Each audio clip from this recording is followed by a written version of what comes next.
Marcus cleaned grease from his hands using a tattered rag.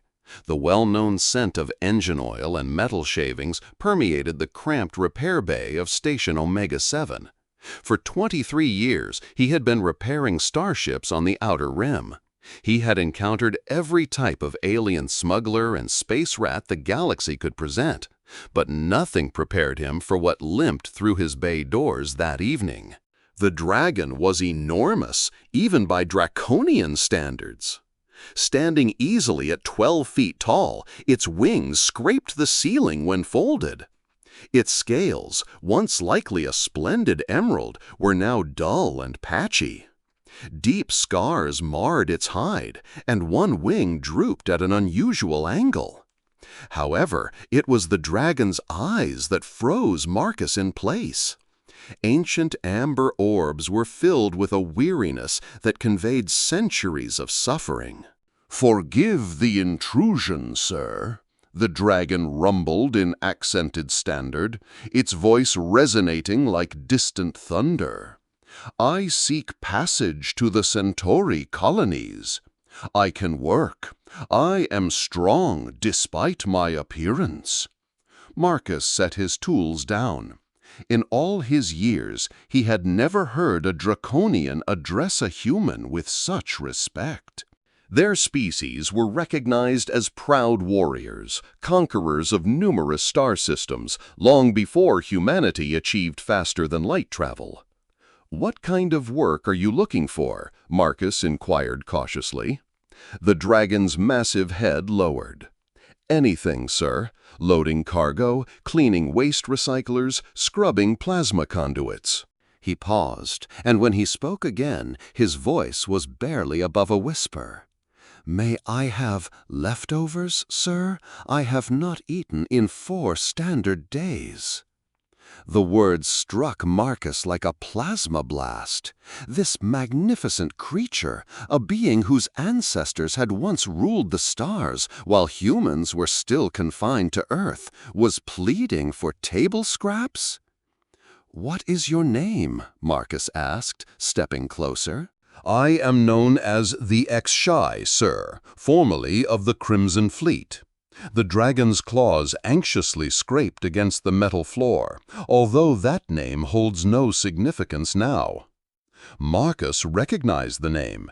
Everyone in this sector was aware of it. They referred to him as the High, the World Breaker. He was the commander of the most feared draconian battle group, which was responsible for the siege of Kepler Station that endured for 3 months.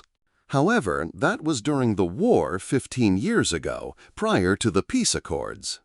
"Please wait here," Marcus instructed, vanishing into the small kitchen adjoining his workshop. He returned with a steaming bowl of synthetic protein stew, his own meal, and placed it before the dragon. Vexai gazed at the bowl as if it were an extraterrestrial artifact. "I cannot accept charity, sir.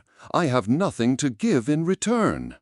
"You are not receiving charity," Marcus replied firmly. "You are being offered a job. I require assistance with the heavy lifting around here, and my back is not what it once was. 30 credits a day, plus meals. You commence tomorrow." The dragon's eyes widened. "Sir, the War Crimes Tribunal has branded me." "No reputable establishment would hire someone like me." Marcus pulled up a crate and sat down, locking eyes with the dragon. "The war is over, Theakshai. It has been for 15 years. And from what I have heard, you saved more human lives than you took when you assisted in evacuating the civilian stations during the Void incursion." "You are aware of this?" The High's voice trembled with astonishment. "My daughter was on Research Station Echo 9. You and your fleet held the line for 6 hours while the evacuation ships cleared the area. She escaped because of you." The dragon's formidable frame appeared to collapse inward. "I attempted to make amends when my own people exiled me for displaying weakness towards humans." I believed that if I could demonstrate my value, I would secure my position. You do not need to earn anything, Marcus said softly. What is essential is that you remember your true self. Not the warrior, not the exile, simply the Rendix High. And the Rendix High does not plead for leftovers. In the weeks that followed, something remarkable occurred. The Phoenix High became indispensable in the workshop. His strength enabled them to undertake repairs on ships that were twice the size they had previously managed. However, more significantly, news began to circulate. Other Draconians, who had been scattered and marginalized after the war, started to arrive at Station Omega 7. Marcus found himself operating not merely a repair shop, but an unofficial sanctuary. Why do you engage in this? The High inquired one evening as they observed a young Draconian female mastering the calibration of a fusion drive. Marcus smiled, recalling his daughter's final message. She had become a xenobiologist, devoting her life to fostering interspecies collaboration. Because that is the essence of humanity. We recognize potential where others perceive obstacles. We create family where others identify strangers. The Thrax High's amber eyes shimmered with a light that Marcus had not previously witnessed. Hope within Draconian culture. The Thrax High spoke slowly. There exists a notion, Thraxali. It signifies the flame that ignites other flames. I believed it had been lost to our people. Perhaps, Marcus responded, you merely needed to view it from an alternative angle. 6 months later, Marcus stood before the Galactic Commerce Council, with Thrax High at his side, as they were awarded the contract to establish the first interspecies technical college on the Outer Rim.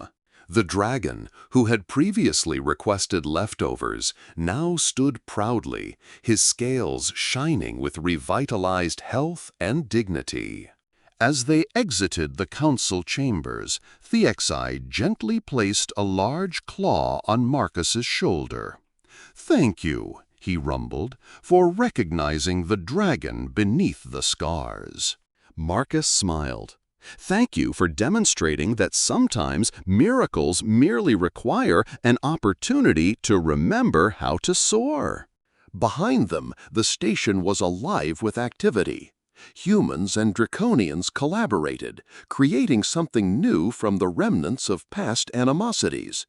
The war had genuinely concluded, not due to treaties or agreements, but because someone had opted to see the potential in a damaged dragon seeking scraps. In the Outer Rim, where hope was frequently the scarcest resource, this made all the difference.